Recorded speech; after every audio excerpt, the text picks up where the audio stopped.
ഒരു തെറിപ്പൂര പ്രഭാഷണം കേൾക്കുന്നിടത്ത് എത്ര ആളുകൾ ഉണ്ടാകും? ഹാസ്യ കഥാപ്രസംഗങ്ങൾ നടക്കുന്നിടത്ത് എത്ര ആളുകൾ ഉണ്ടാകും? അവിടെയാണ് മുഅ്മിനായ മനുഷ്യന്റെ മനസ്സുണരേണ്ടത്. തെറിപ്രസംഗം നടത്തുക എന്ന് പറയുന്നത് അത് ഏത് വിധേനയാണെങ്കിലും ശരി, മതം അതിന് അംഗീകാരം നൽകിയിട്ടില്ല.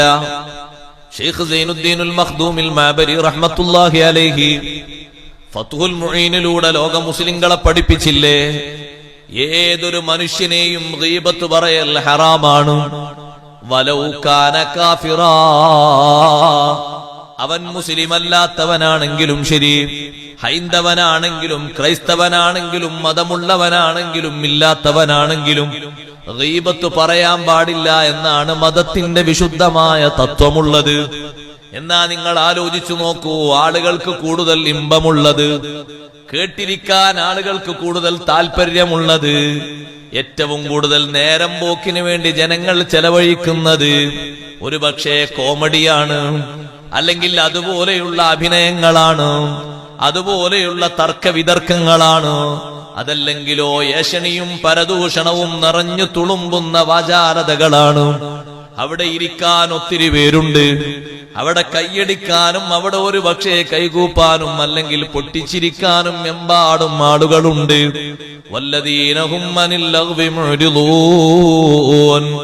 നിങ്ങളൊരു കല്യാണ സദസ്സിലേക്ക് ചെല്ലുകയാണെങ്കിലും ഒരു മീറ്റിംഗിലേക്ക് ചെല്ലുകയാണെങ്കിലും ഉമ്മമാരെ, സഹോദരിമാരെ, നല്ലൊരു സൽക്കാരത്തിലേക്ക് ചെല്ലുകയാണെങ്കിലും സൽക്കാരം നല്ലതായിരുന്നു, സംബന്ധിക്കലും നല്ല കൂലിയുള്ളതായിരുന്നു, എല്ലാം നഷ്ടപ്പെടുന്നത് ലഗ്വ് കൊണ്ടാണ്.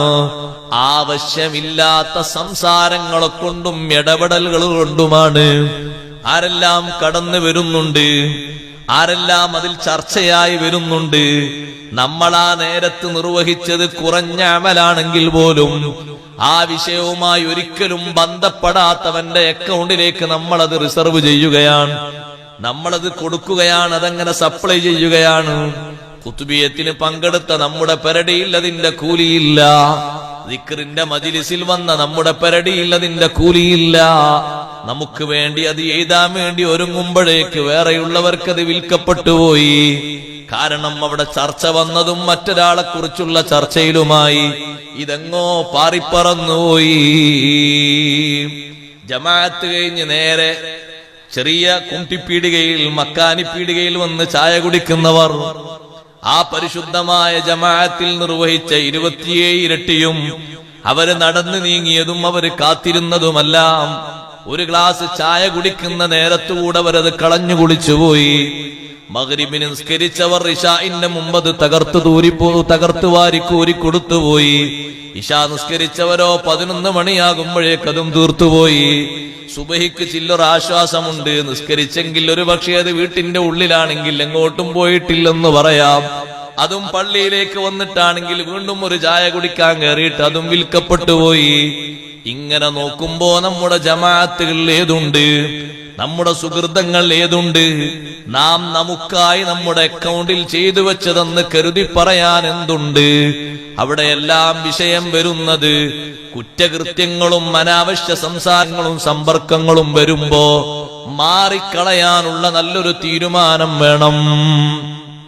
ഇതുകൊണ്ടാണ് 4000 നബിമാർക്ക് ഖിദ്മത്തൊടുത്ത ലുഖ്മാനുൽ ഹക്കീം റളിയല്ലാഹു അൻഹു 4000 നബിമാർക്ക് ഖിദ്മത്തൊടുത്തിട്ടുണ്ട്.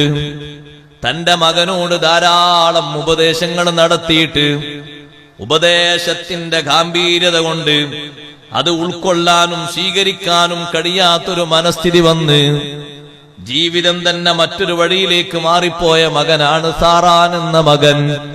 ആ മകനോട് ഉപദേശിച്ച ഉപദേശങ്ങളിൽ ഒന്ന് കാണാം.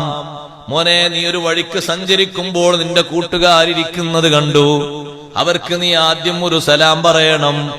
സലാം അവര് മടക്കുന്നില്ല, അല്ലെങ്കിൽ സലാം മടക്കുന്നതിന് പകരം ആക്ഷേപത്തിന്റെയോ അധിക്ഷേപത്തിന്റെയോ ഭാഷയാണ് പ്രതിധ്വനിയായി വരുന്നതെങ്കിൽ നീ അവരെ കൂടെ ഒരു സെക്കൻഡ് പോലും ഇരിക്കരുത്.